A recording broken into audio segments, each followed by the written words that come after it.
What's up guys? Today it is time for the Destiny 2 news, and of course this week does come with some new teasers, so we'll talk about some of that stuff, primarily teasing to content that we're going to get in Season 10, but we'll also talk about upcoming changes in the March update alongside that drop. Bungie clarify how some of the mod and armor changes are going to work, but they also respond to feedback about currency, and it looks like we may well see some changes to where important currency will drop in the game, as well as potentially things like Ascendant Shards a little bit further down the road. And so we'll round that up, but also we've got new glitches, fixes, and an interview with Tease about the role of community managers at Bungie. So guys, we're going to round it up in this video, and if you do enjoy it, a rating below really helps me out. But now, let's get into it. So first up for this week, aside from the Empyrean Foundation and the endless grind to donate enough Fractaline, at Reset we did also get a new cutscene, so it's a pretty interesting one quite a few folks have spoken about, where we see Rasputin and Osiris in a bit of a confrontation, and Osiris states that he has left the Infinite Forest following something that he saw there, stating that a line has been drawn between the light and the dark, and asking Rasputin which side they stand on. Now as the cutscene fades away, a lot of folks are speculating over exactly what Rasputin says, and if you listen carefully, some folks are saying maybe it sounds a little bit like he says darkness.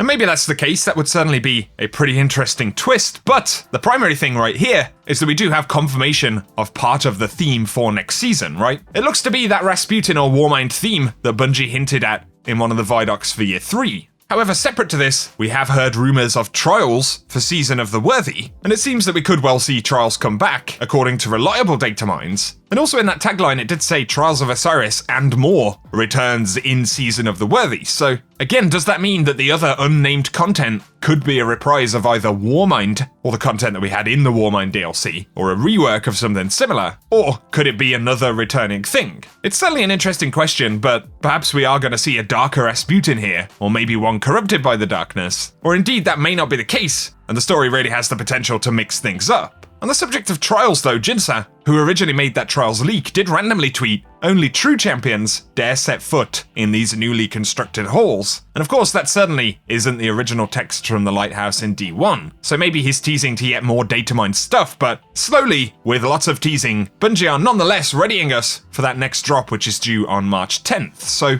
according to the Season 9 end date, that'll be the one to put in your calendar for the next season. And so be sure to let us know what you think about the cutscene and the potential content theme for Season 10 now that we have some indicators. But getting on to updates this week, initially for today, bear this in mind, Bungie help tweeted and said to ensure everyone has a chance to redeem their code or friend's code for the In the Valley Crimson Days emblem. The deadline to redeem it has been extended until tomorrow's daily reset. They're referring to the daily reset we get today on Wednesday though. And so if you do have a code for that emblem, the one you get via Bungie Rewards, make sure you try and redeem it before reset today. Bungie also said for Xbox players that they are investigating an issue where on Xbox players may see large negative silver balances. And if you do see that, players are recommended to reboot the consoles and log back into Destiny 2 to verify the issue's still there. So that's something else that they are looking into. But of course, we are very curious about future updates and changes to the game. And initially, players on Reddit said, "Bungie, you have too many currencies. Let's get rid of some of the less used ones, like you are going to do with Fractaline."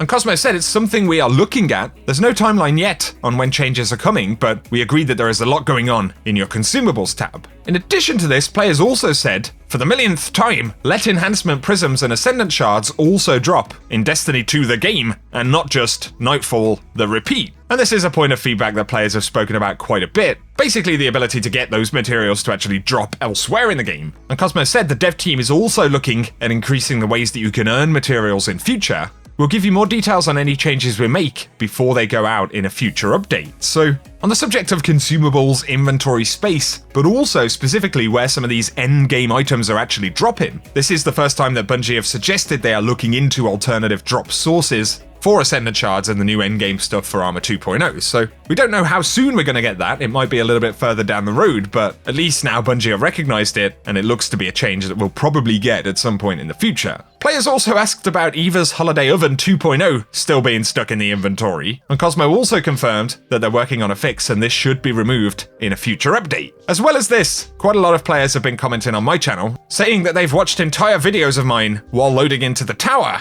This is especially prevalent on console at the moment, but Cosmo said that long flight times when visiting the tower is a known issue, and they are working on a fix for a future update. So if you're getting those ridiculously long loading times, hopefully it's something that they're going to improve upon soon. Here though, we have some confirmation about March update changes that Bungie have shown us. So Bungie announced changes to seasonal mod slots on armor, and it kind of sounded like they were going to be completely universal moving forward, but somebody said each set of armor is only going to cover 3 seasons. And Cosmo confirms that this is correct, and the example in TWAB may have been a little bit confusing, but armor will be able to have 3 seasons of mods used in its seasonal slot, and that'll always be the current season, the previous season, and the upcoming season. So that's what's going to happen in Season 10 in March. We'll be able to use mods from this season, the March season, and the one after that, but you wouldn't necessarily be able to take armor from the first season in year 3 and still apply mods from season 11 or something in the summer, right? Bit of a strange way to do it. I'm not sure why it isn't just universal, but they did confirm that these changes will be applied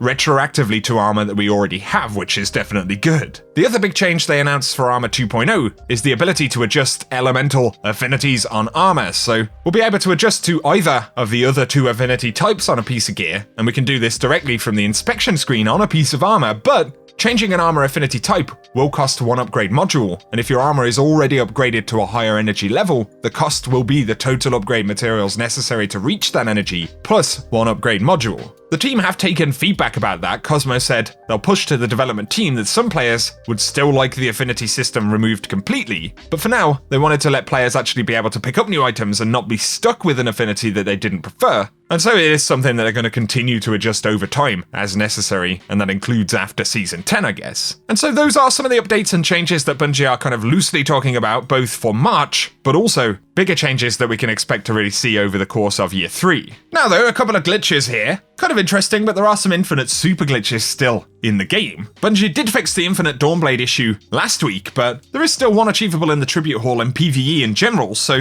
if you pop your super as a Hammer Titan, and then actually collect enough orbs to get another super in that time, you can go into your menu, switch your equipped primary, and every time you switch weapon again, it will actually fully refresh your super. Weird and kind of funky to pull this one off in a normal game environment, obviously, but there is also an infinite dodge for hunters, so it's pretty much identical to the infinite Dawnblade glitch. And with Top Tree Arcstrider, you pop your super, and then switch your equipped primary weapon, and once the super runs out, bear in mind, you need to keep spamming dodge, and if you do, well, you can just dodge around like this forever. Not the most broken thing compared to Dawnblade itself, but it's interesting that these glitches are still happening in the game. Some of them go back quite some time, and obviously Bungie fixed certain things, but then players find new ways to achieve pretty similar glitches, so once again, at least, not as obnoxious as having infinite Dawnblade running around in Crucible or something.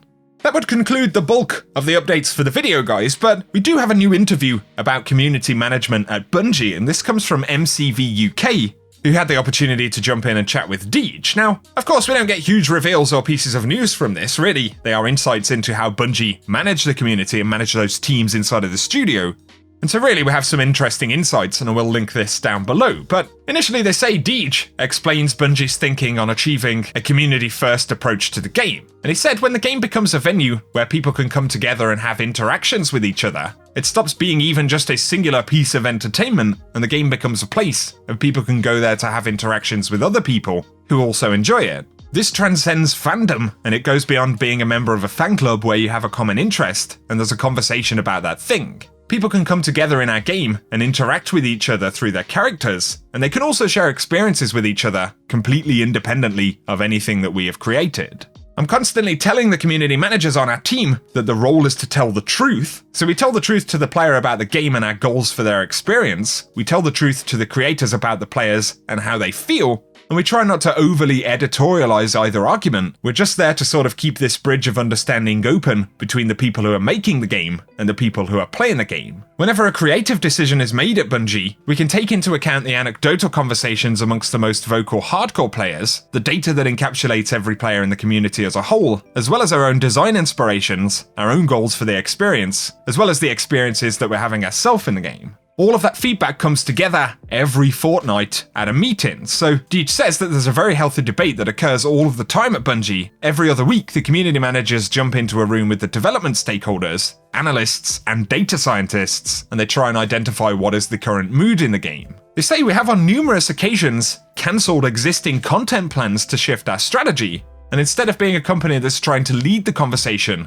we're willing to react to their conversation, saying based on what you're talking about, we're going to plan the following steps to bring the game closer into alignment with what you're expressing you want. He goes on to say that they take cues from the community and they take inspiration from us, and where somebody says, I want to take 6 of my friends to a patrol destination, we realize that they want larger forms of collaborative play, and then we create an activity like the Sundial or the Menagerie that will matchmake 6 players together with an interesting challenge or compelling reward set. And it says that they're trying to deliver something much better than what they asked for, and deliver on the desire and the urge in ways that players hadn't imagined. So that is kind of an interesting insight, of course. But Deej does say there are people in the community who have such a voracious appetite for Destiny, for any information about the game, that if we give it all to them, they will gladly consume it on the internet and then go into the game and say, you over-marketed this, and it didn't have the capacity to surprise me. So sometimes as community managers, we will endure scorn from the hardcore players who are saying to us that you're not telling us enough about the game. But the article does say, of course, that players do need some guiding, and the content does need promoting, so finding the balance is a constant conversation. Deej said that when they're putting things together that they want to introduce to players, there's always a sort of no-go list, and they ask themselves what do they want players to discover in the game for themselves. How can they illuminate the trailhead? For example, if you start taking your steps down this path, if you go to Mercury and start engaging with this new activity that we've created for you, it'll uncover new lore, you'll earn weapons and new armor. But of course, at the same time, through the marketing campaign, they cannot fleece the player experience of all of those wonderful eureka moments where players actually make those discoveries in the game, right? And so I thought there were some interesting insights into how Bungie actually think about some of this stuff. Of course, there were some fairly roundabout answers there, but I think it does still provide some context as to how Bungie think about this stuff. So once again, that article is linked down below, guys, but for today, that's everything we have to round up in the video. So be sure, as always, to give us any of your thoughts on what we've spoken about, but if you've enjoyed this one, a like rating really helps me out down below. And if you're new to the channel, be sure to get subscribed and turn on notifications so I can keep you up to date with everything in the game. But otherwise, thank you for tuning in, and I hope you have an awesome day.